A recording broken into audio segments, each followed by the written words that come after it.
Who is it? 이 채널은 한 사람의 인생을 통해 그 질문의 답을 찾아갑니다. 오늘의 주인공은 과연 누구일까요?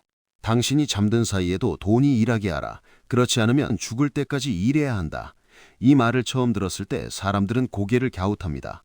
그 말을 한 사람은 하루 종일 컴퓨터 앞에서 차트를 보지 않았고 화려한 사무실도 비밀스러운 투자 전략도 없었습니다.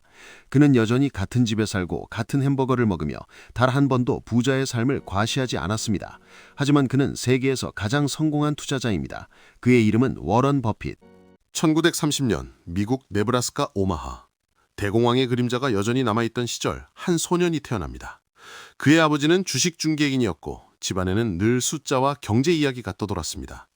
다른 아이들이 야구 카드를 모을 때 버핏은 숫자를 모았습니다. 6살에 그는 코카콜라를 사서 한 병씩 나눠 팔았습니다.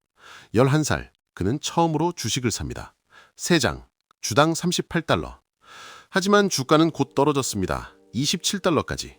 어린 소녀는 불안해졌습니다. 그리고 다시 $40로 올랐을 때 그는 서둘러 팔아버립니다. 작은 이익. 그러나 그 직후 그 주식은 $200까지 치솟았습니다. 그는 깨닫습니다. 조급함은 가장 비싼 감정이다. 그는 돈을 잃은 것이 아니라 기다림의 가치를 배운 것입니다. 청년이 된 버핏은 숫자에 미쳐 있었습니다. 하루에 수백 페이지의 재무제표를 읽었고 회사의 본질을 이해하려 애썼습니다. 그에게 큰 영향을 준 인물이 있었습니다. 바로 가치 투자의 창시자 벤자민 그레이엄. 버핏은 그의 수업을 듣기 위해 무작정 찾아갔고 결국 그의 회사에서 일하게 됩니다. 그곳에서 그는 배웁니다. 가격은 당신이 지불하는 것, 가치는 당신이 얻는 것이다. 하지만 여기서 위기가 찾아옵니다. 그레이엄은 숫자만을 보았습니다. 저평가된 기업을 싸게 사서 가격이 오르면 파는 방식. 버핏은 고민합니다. 정말 기업은 숫자로만 판단할 수 있을까? 좋은 기업을 오랫동안 보유하는 것이 더 현명하지 않을까? 그는 스승의 방식을 따르면서도 조금씩 다른 길을 준비합니다. 1965년 그는 한 섬유회사를 인수합니다. 이름은 버크셔 해서웨이. 당시 그 회사는 별 볼 일 없는 사양산업의 기업이었습니다. 사람들은 이해하지 못했습니다. 왜 저런 회사를 사는 거지? 하지만 버핏은 회사를 사업이 아닌 투자 플랫폼으로 보았습니다. 그는 섬유 사업을 확장하지 않았습니다. 대신 그 회사의 자금을 이용해 보험사, 소비재 기업, 철도 회사에 투자합니다. 그리고 시간이 흐릅니다. 10년, 20년, 30년. 그의 방식은 단순했습니다. 좋은 기업을 찾고 합리적인 가격에 사고 충분히 오래 보유한다. 이 단순함이 가장 어려운 일이었습니다. 위기는 언제나 찾아옵니다. 1970년대 오일 쇼크, 2000년 닷컴 버블 붕괴, 2008년 금융위기. 사람들이 공포에 빠질 때 그는 조용히 계산기를 두드렸습니다. 그리고 말했습니다. 다른 사람들이 두려워할 때 욕심을 내고 다른 사람들이 욕심을 낼 때 두려워하라. 2008년 미국 금융 시스템이 무너질 듯 흔들릴 때 버핏은 거대한 투자를 단행합니다. 사람들은 그를 미쳤다고 했습니다. 하지만 몇 년 후 그의 선택은 다시 한번 엄청난 수익으로 돌아왔습니다. 위기는 그에게 공포가 아니라 기회였습니다. 절정은 숫자로 설명할 수 있습니다. 수천 %의 수익률, 수십 년간 복리로 쌓인 자산, 세계 최고 부자 반열. 하지만 진짜 절정은 그가 돈을 쓰는 방식에서 나타납니다. 2006년, 그는 자신의 재산 대부분을 기부하겠다고 선언합니다.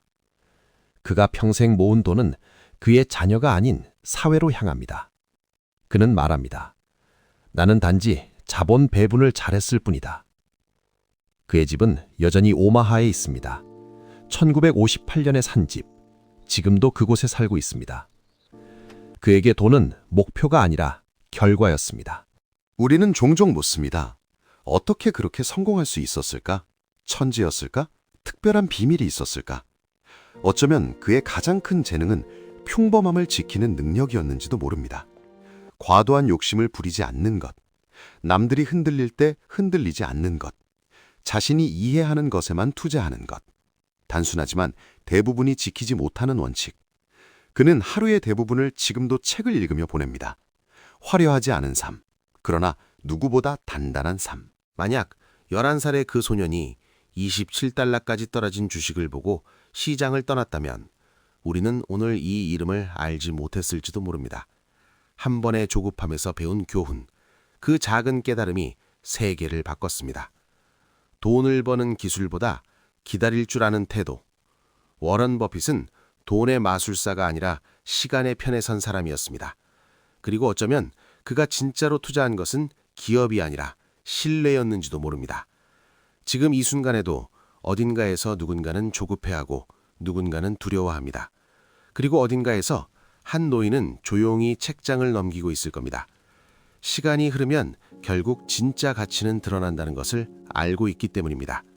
이것이 워런 버핏의 이야기입니다. 한 사람의 선택은 결국 한 시대를 만듭니다. 오늘의 이야기가 당신의 시선에도 작은 질문 하나를 남겼다면 그걸로 충분합니다. Who is it?